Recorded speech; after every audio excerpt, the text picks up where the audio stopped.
नमस्कार दोस्तों, आज की कहानी सुनने से पहले चैनल को सब्सक्राइब करना मत भूलिए। हम रोज नए प्रेरणादायक किस्से लेकर आते हैं। अब शुरू करते हैं आज की कहानी। दुबई की चमकती इमारतों के बीच एक शानदार हवेली के सामने एक काली मर्सिडीज खड़ी थी। उस गाड़ी के पास सादे कपड़ों में एक आदमी खड़ा था, रफीक। लेकिन इस क्षण में कोई नहीं जानता था कि अगले कुछ घंटों में इस विनम्र ड्राइवर की जिंदगी पूरी तरह बदलने वाली थी। एक ताकतवर शेख का एक फैसला रफीक को हीरो बनाने वाला था, जबकि सभी ने उसे केवल एक छोटा ड्राइवर समझा था। रफीक अहमद 35 साल का एक ईमानदार और मेहनती ड्राइवर था। पिछले 5 साल से वो अल मंसूरी परिवार की सेवा में काम कर रहा था। हर सुबह तेज 6 बजे वो हवेली के गेट पर खड़ा होता था, यूनिफॉर्म बिल्कुल इस्त्री की हुई, जूते चमकते हुए, एक सच्ची मुस्कान के साथ। अल मंसूरी परिवार दुबई के सबसे अमीर व्यापारी परिवारों में से एक था। मिस्टर हसन अल मंसूरी का रियल एस्टेट और तेल का व्यापार था। उनकी पत्नी फातिमा और 2 बेटे उमर और खालिद थे। लेकिन सबसे बड़ी समस्या ये थी कि परिवार के साथ साथ घर के अन्य कर्मचारी भी रफीक को नीची नजर से देखते थे। रसोई में काम करने वाली अमीरा हमेशा कहती थी, रफीक तो बस एक ड्राइवर है, उसे क्यों इतनी इज्जत दे रहे हो। सिक्योरिटी गार्ड महमूद भी हंसकर कहता था, ड्राइवर साहब आ गए। माली इब्राहिम भी कभी कभी रफीक से कहता था, तुम तो हमारे जैसे ही हो, बस गाड़ी चलाते हो। सबसे बुरा व्यवहार तो परिवार का छोटा बेटा खालिद करता था, जो कॉलेज में पढ़ता था और रफीक को अरे ड्राइवर कहकर बुलाता था। खालिद के दोस्त भी आते थे तो वो कहता था, ये हमारा ड्राइवर है, इससे गाड़ी की चाबी ले लो, जैसे रफीक कोई इंसान ही न हो। लेकिन रफीक कभी कुछ नहीं कहता था। वो बस अपना काम करता था, मुस्कुराता था और अपने दिल में धैर्य रखता था। एक आम दिन की शुरुआत। रफीक सुबह 5:30 बजे उठता था, अपने छोटे अपार्टमेंट में नमाज पढ़ता था, सादा चाय परांठे का नाश्ता करता था और फिर अपनी पुरानी होंडा मोटरसाइकिल से हवेली पहुंचता था। रफीक, गाड़ी तैयार है, उमर ने अपने कमरे से आवाज लगाई। जी साहब, बिल्कुल तैयार है, रफीक ने सम्मानपूर्वक जवाब दिया।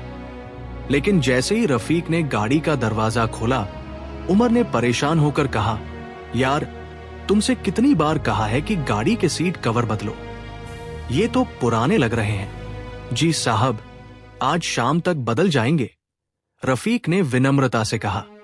रसोई से अमीरा की आवाज आई, रफीक यहां आकर ये बैग उठा। रफीक ने जल्दी से रसोई जाकर किराने के बैग उठाए। बैग काफी भारी थे, लेकिन उसने कोई शिकायत नहीं की। ड्राइवर साहब, लगता है जिम जाना चाहिए, महमूद ने मजाक उड़ाते हुए टिप्पणी की। इसी बीच चैनल को सब्सक्राइब करना मत भूलिए दोस्तों। ऐसी ही प्रेरणादायक कहानियों के लिए दिन भर यही दिनचर्या चलती रहती थी। रफीक को कभी परिवार के साथ खाने की मेज पर बैठने को नहीं कहा गया। उसे अलग छोटे कमरे में खाना दिया जाता था। जब परिवार के दोस्त आते थे तो वो रफीक का परिचय तक नहीं कराते थे। एक दिन जब रफीक गाड़ी साफ कर रहा था, उसने गलती से एक महंगी घड़ी गिरा दी जो गाड़ी की सीट पर रखी थी। घड़ी का कांच टूट गया। रफीक, तुमने क्या किया? खालिद ने गुस्से से चिल्लाकर कहा, यह मेरी 50,000 दिरहाम की घड़ी थी। माफ करिए साहब, मैं मरम्मत करा दूंगा, रफीक ने घबराते हुए कहा। तुम्हारी तनख्वाह से तो ये भी नहीं आएगी, खालिद ने व्यंग्य से कहा। तुम लोगों को सावधान रहना चाहिए, तुम्हारी औकात भी क्या है। पास खड़े महमूद ने भी मजाक उड़ाया, अरे रफीक, अब तो तुम्हें कई महीने बिना तनख्वाह काम करना पड़ेगा। अमीरा भी रसोई से आकर बोली, देखो मैंने कहा था न कि इन लोगों से कीमती चीजें दूर रखनी चाहिए। रफीक के चेहरे पर शर्मिंदगी साफ दिख रही थी। उसने सिर झुकाकर कहा, मैं पूरा नुकसान भरूंगा साहब। रफीक की आंखों में आंसू आ गए, लेकिन उसने कुछ नहीं कहा। उस रात वो अपने छोटे से अपार्टमेंट में बैठकर सोचता रहा, अल्लाह, मैंने कभी किसी को तकलीफ नहीं दी, फिर ये सब लोग मुझे इतना छोटा क्यों समझते हैं। अगले दिन रफीक ने अपनी पूरी महीने की तनख्वाह से वो घड़ी मरम्मत कराई और खालिद को वापस की, लेकिन कोई शुक्रिया नहीं मिला। हर रोज यही होता था। ट्रैफिक में जब गाड़ी फंसती थी तो परिवार के सदस्य रफीक पर गुस्सा करते थे जैसे ये उसकी गलती हो। जब मौसम खराब होता था तो वो शिकायत करते थे कि गाड़ी में ऐसी ठीक से काम नहीं कर रहा। एक बार तो उमर ने कहा था, रफीक, तुमसे कहा था कि आज जल्दी निकलना है, अब देखो कितना ट्रैफिक है। जबकि देरी खुद उमर की वजह से हुई थी, क्योंकि वो घर से देर से निकला था। मिसेस फातिमा भी अक्सर कहती थी, ये ड्राइवर लोग कभी समय का पाबंद नहीं होते, जबकि रफीक हमेशा समय से पहले तैयार रहता था। लेकिन रफीक का चरित्र कुछ और था। जब वो सड़क पर गाड़ी चलाता था और देखता था कि कोई बुजुर्ग या कोई बच्चा सड़क पार करने में परेशानी झेल रहा है, तो वो गाड़ी रोककर मदद करता था। ट्रैफिक पुलिस को पानी देता था, पेट्रोल पंप पर काम करने वालों के साथ सम्मान से बात करता था। यहां तक कि रास्ते में मिलने वाले भिखारी को भी वो कभी खाली हाथ नहीं लौटाता था। फिर एक दिन जो होने वाला था वो सबकी जिंदगी बदल देने वाला था। अल मंसूरी परिवार को एक महत्वपूर्ण व्यापारिक कार्यक्रम में जाना था। यह दुबई की सबसे प्रतिष्ठित व्यापारिक सभा थी, जहां मध्य पूर्व के सबसे ताकतवर व्यापारी और राजनीतिक नेता आने वाले थे। रफीक, आज बहुत महत्वपूर्ण दिन है, मिस्टर हसन ने गंभीर लहजे में कहा। इस कार्यक्रम में शेख मोहम्मद अल राशिद आएंगे। वो यूए के सबसे प्रभावशाली नेताओं में से एक है। ध्यान रखना कि सब कुछ परफेक्ट हो। जी साहब, बिल्कुल, रफीक ने आत्मविश्वास से जवाब दिया। कार्यक्रम स्थल पहुंचने के बाद रफीक ने गाड़ी पार्क की और परिवार को सुरक्षित पहुंचाया, लेकिन वो खुद पार्किंग एरिया में गाड़ी के पास इंतजार कर रहा था। पार्किंग एरिया में बहुत सी महंगी गाड़ियां थी, Rolls Royce, Bentley, Ferrari.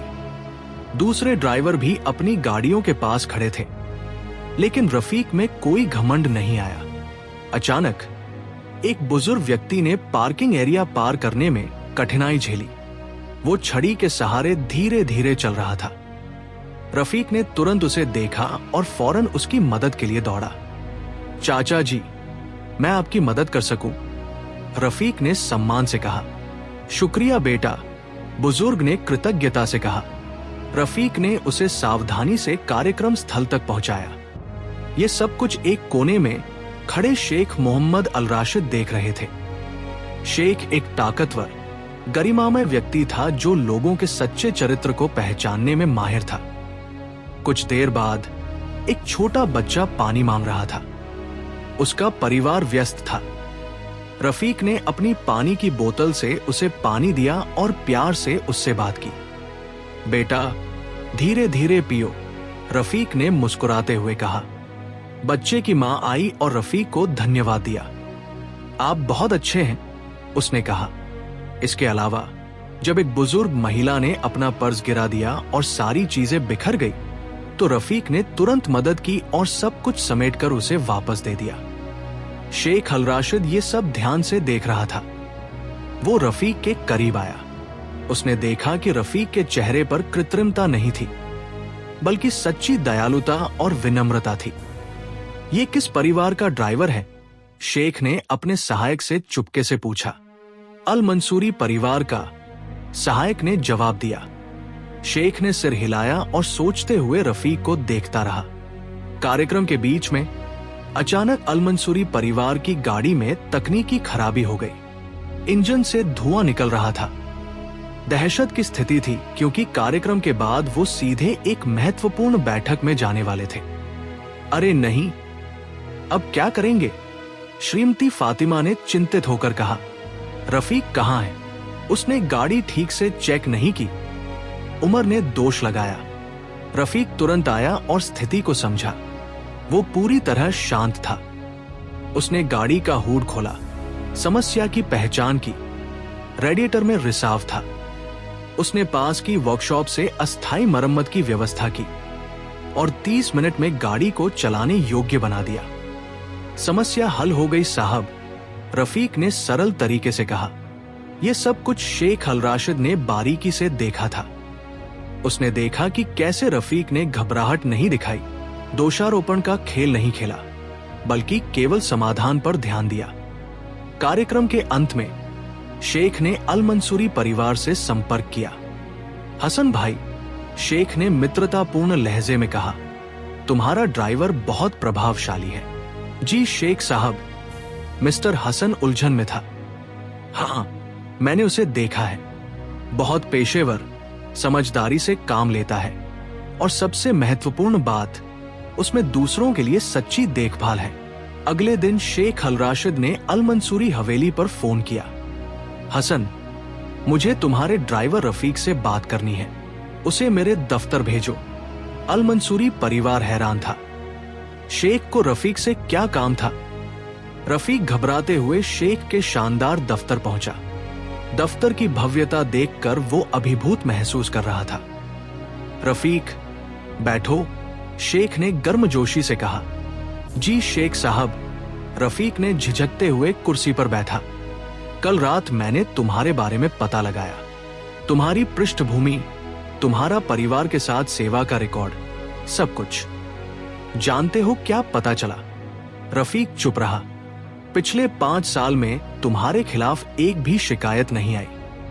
Traffic उल्लंघन शून्य, हमेशा समय पर, हमेशा सम्मानजनक। लेकिन सबसे प्रभावशाली यह है कि तुम में दूसरों की सच्ची चिंता है। शेख रुककर आगे बोला, रफीक, इंसान की असली पहचान उसके पद से नहीं, उसके दिल से होती है। तुम्हारा चरित्र मैंने देखा है। रफीक की आंखों में आंसू आ गए। मैं तुम्हें एक प्रस्ताव देना चाहता हूं, शेख ने कहा। मेरे व्यक्तिगत ड्राइवर और सलाहकार का पद, तनख्वाह 3 गुना होगी, परिवार के लिए उचित आवास, और सबसे महत्वपूर्ण, वो सम्मान जिसके तुम हकदार हो। रफीक को विश्वास नहीं हो रहा था। लेकिन शेख साहब, मैं केवल एक ड्राइवर हूं। नहीं रफीक, शेख ने बाधा डाली, तुम एक सच्चे इंसान हो। चरित्र, ईमानदारी, करुणा, ये गुण पैसे से नहीं खरीदे जा सकते। शेख ने मेज से एक लिफाफा निकाला। ये तुम्हारी नई जिंदगी की चाबी है।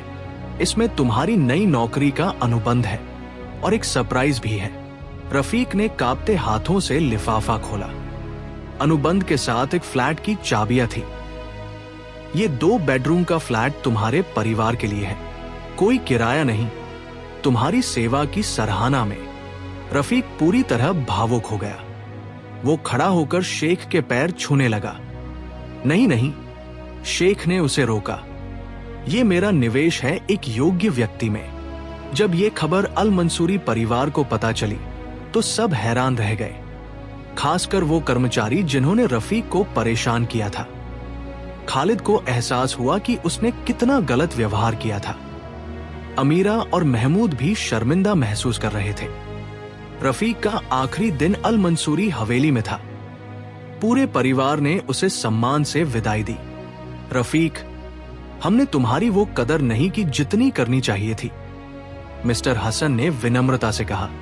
कोई बात नहीं साहब, मैंने अपना काम किया है, रफीक ने गरिमा से जवाब दिया। कुछ महीने बाद जब अल मंसूरी परिवार ने दुबई की सबसे बड़ी व्यापारिक पत्रिका में शेख अल राशिद का इंटरव्यू पढ़ा तो एक सवाल का जवाब उन्हें सोचने पर मजबूर कर दिया। शेख साहब, आपने अपना व्यक्तिगत ड्राइवर कैसे चुना? शेख का जवाब था, चरित्र को देखने के लिए केवल कुछ मिनट काफी होते हैं। रफीक में मैंने सच्ची इंसानियत देखी थी। पद नहीं, इंसानियत महत्वपूर्ण है। आज रफीक एक आरामदायक जिंदगी गुजार रहा है।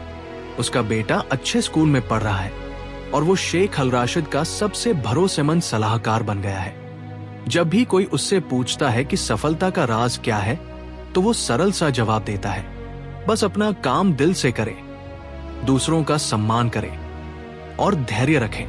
अल्लाह की नजर में सब बराबर है। ये कहानी हमें ये सिखाती है कि किसी को उसके पेशे या सामाजिक स्थिति से आंकना नहीं चाहिए।